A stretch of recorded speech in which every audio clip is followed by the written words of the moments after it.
Bismillahirrahmanirrahim. Baik, kita lanjutkan materi laju reaksi, ya, bagian kedua, yaitu teori tumbukan. Ya, teori tumbukan, ya, atau collision, ya, collision teori, yaitu sebetulnya reaksi itu adalah terjadinya tumbukan atau sentuhan antar partikel reaktan, ya. Jadi ada partikel-partikel reaktan seperti di gambar ini, ya. Nah, dia bergerak secara acak gitu istilahnya, dengan kecepatan tertentu, ya, tergantung dari faktor-faktor yang mempengaruhi, nanti akan kita pelajari juga.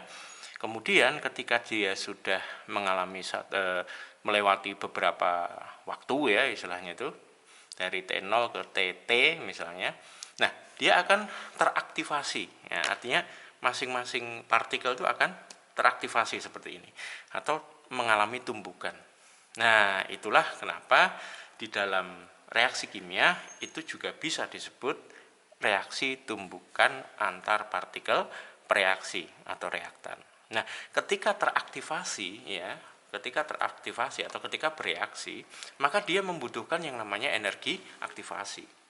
Apa itu energi aktivasi? Ya, ini di sini kita gambarkan misalnya reaktan, ya, dengan energi yang sekian, ya, energinya sekian.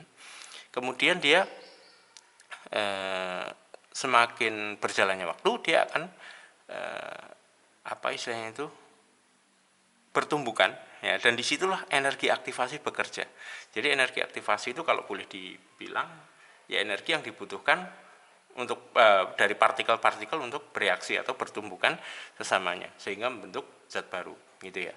Nah, ketika terjadi reaksi, ya, dia bertumbukan dan energi aktivasi itu akan stabil kembali, ya, stabil kembali ketika dia sudah terbentuk produk, ya, sudah terbentuk produk di sini, ya.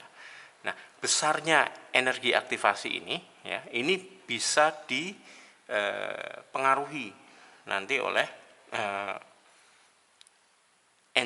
enzim, ya, atau katalis. Kalau dia organik berarti dia pakai enzim, kalau dia non organik dia bisa pakai zat lain, zat anorganik, katalisator namanya. Nah, itulah sedikit banyak tentang teori tumbukan. Kemudian faktor apa saja yang bekerja yang mempengaruhi laju reaksi ini semakin cepat atau semakin lambat. Ya, kita akan belajar di sini. Yang pertama adalah konsentrasi.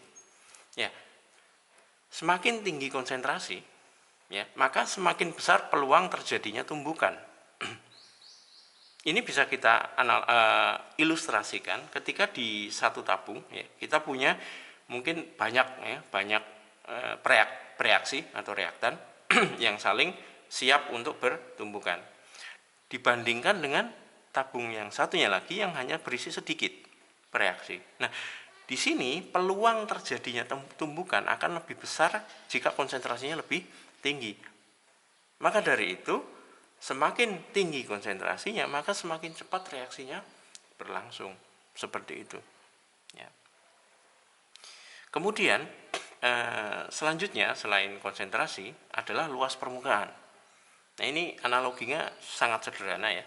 Semakin luas permukaan, maka semakin banyak area yang memungkinkan untuk terjadinya tumbukan. Contoh gini, ketika kita itu mempunyai gula, yang satu adalah gula batu, bongkahan yang agak besar, yang satu gula pasir, ya. Kalau kita hitung, misalnya ini, ya, ini kubus bentuknya. Gula kubus yang besar itu luas permukaannya adalah 6 kali sisi kali sisi. Karena sisinya 6 kan, sisi kali sisi itu luas permukaannya. Nah, ketika ini kita bagi-bagi lagi, maka yang 6 kali sisi tadi juga dikalikan sejumlah berapa dia dibagi. Ini misalnya 9 dibagi 9, ya sudah 9 kali 6 kali sisi, dan hasilnya akan lebih besar. Walaupun kelihatannya kok lebih kecil, gitu ya. Contohnya tadi, ketika kita punya gula batu yang besar dan gula pasir, kita cemplungkan ke dalam teh atau ke dalam minuman kita, maka yang cepat larut adalah gula pasir. Kenapa? Karena luas permukaannya semakin luas, semakin banyak, ya. Semakin banyak luas permukaan, maka dia memungkinkan tumbukan dari partikel gula pasir dengan air itu untuk dilarutkan. Itu reaksi pelarutan ya, istilahnya kayak gitu. Ya. Misalnya tadi Zn ya, Zn. Yang di video sebelumnya ada seng direaksikan dengan HCl. Seng itu mungkin ada dua, yang satu serbuk, yang satu adalah batangan. Maka ketika dicemplungkan ke HCl dengan konsentrasi yang sama, yang lebih mudah larut adalah yang serbuk. Kenapa? Karena dia mempunyai luas permukaan yang banyak, yang lebih banyak untuk berinteraksi dengan si larutan HCl daripada yang si seng yang berupa bongkahan besar ini. Bongkahan besar dengan bongkahan kecil. Nah ini ya, mungkin bisa di ini ya. Bongkahan kecil ini kalau banyak, kalau sejumlah ini, maka luas permukaannya lebih besar yang ini daripada yang bongkahan besar ini, gitu ya. Ini kan, nah mungkin, nah ini luas permukaannya akan lebih banyak ketika kita bandingkan, gitu ya. Itu, ya. Nah, maka akan lebih mudah larut yang kecil-kecil ini. Itu luas permukaan. Dan selanjutnya adalah enzim, ya atau maaf, saya nggak boleh bilang enzim di sini ya, karena katalis itu tidak hanya enzim, ya, tapi enzim itu termasuk katalis. Nah, katalisator itu tidak mempercepat reaksi sebetulnya.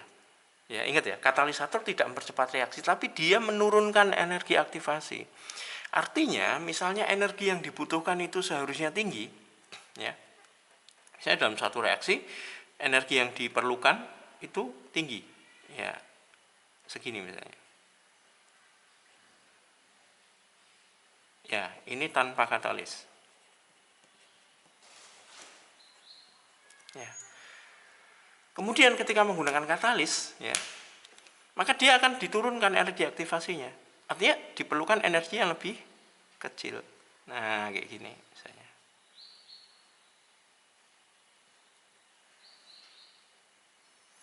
Ini dengan katalis. Ya, jadi katalis itu menurunkan energi aktivasi. Loh, pengaruhnya gimana tuh? Ya, logikanya misalnya Anda naik sepeda, yang satu sepeda fiksi, yang satu sepeda oke lah, sepeda biasa road bike sama kayak fiksi ya, cuman dia pakai shifter, yang pakai yang gigi itu. Nah, gigi itu ibaratnya katalis, ya. Nah, ketika Anda punya shifter, maka Anda bisa mengubah kecepatan ketika naik atau menaiki tanjakan.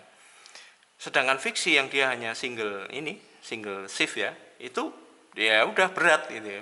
Nah, fungsinya shifter itu untuk mengurangi energi yang Anda keluarkan. Supaya apa? Supaya ngayuhnya ringan. Begitu pula dengan reaksi. Reaksi itu bisa diturunkan energi aktivasinya dengan menggunakan katalisator. Seperti itu. Ya. Misalnya reaksi fermentasi ya, fermentasi kompos misalnya. Ya kita butuh yang namanya EM4 untuk katalisator, misalnya kayak gitu. Ya, untuk mempercepat reaksi pembusukan atau fermentasinya. Nah, kemudian apa namanya? Satu hal yang penting juga, katalis ini tidak ikut bereaksi. Ya. Dia tidak ikut bereaksi dan dia akan ada di akhir reaksi dalam bentuk semula. Gitu ya. Dia tugasnya hanya mempercepat reaksi dalam artian menurunkan energi aktivasi. Seperti itu. Nah, faktor yang terakhir adalah suhu. Ya, suhu. Dimana kita udah paham semua. Misalnya kita masukkan gula pasir ya, sama-sama gula pasir, bukan gula batu dan gula pasir, enggak, gula pasir sama-sama. Yang satu ke dalam air teh hangat, yang satu ke dalam air es teh, gitu ya. Kita aduk, maka yang paling mudah larut adalah yang air hangat. Kenapa kok bisa seperti itu? Ya, ternyata semakin tinggi suhu, partikel di dalamnya itu akan bergerak semakin cepat. Gitu ya. Jadi kalau misalnya kayak air dididihkan, itu kan udah kelihatan kan, partikel molekul-molekul airnya kan, ya walaupun kita nggak kelihatan molekul airnya ya, tapi gerakan dari air itu kan udah kelihatan, mencerminkan bahwasanya gerakan partikelnya juga cepat dibandingkan air yang ketika dia dingin. Bahkan air yang dingin sekali dia akan jadi beku, jadi batu gitu ya. Nah, disinilah faktor suhu mempengaruhi laju reaksi. Semakin tinggi suhu, maka semakin cepat gerak partikelnya. Artinya proses tumbukan akan berlangsung lebih sering, lebih cepat. Maka reaksinya akan berlangsung lebih cepat. Laju reaksinya akan semakin tinggi. Seperti itu. Semoga bisa dipahami ya. Ini adalah teori-teori yang mendukung untuk laju reaksi. Nah, berikutnya adalah order reaksi ya. Order reaksi, bagaimana cara menentukan? Insya Allah kita akan bertemu di video selanjutnya. Semoga bisa dipahami. Sekali lagi, Assalamualaikum warahmatullahi wabarakatuh.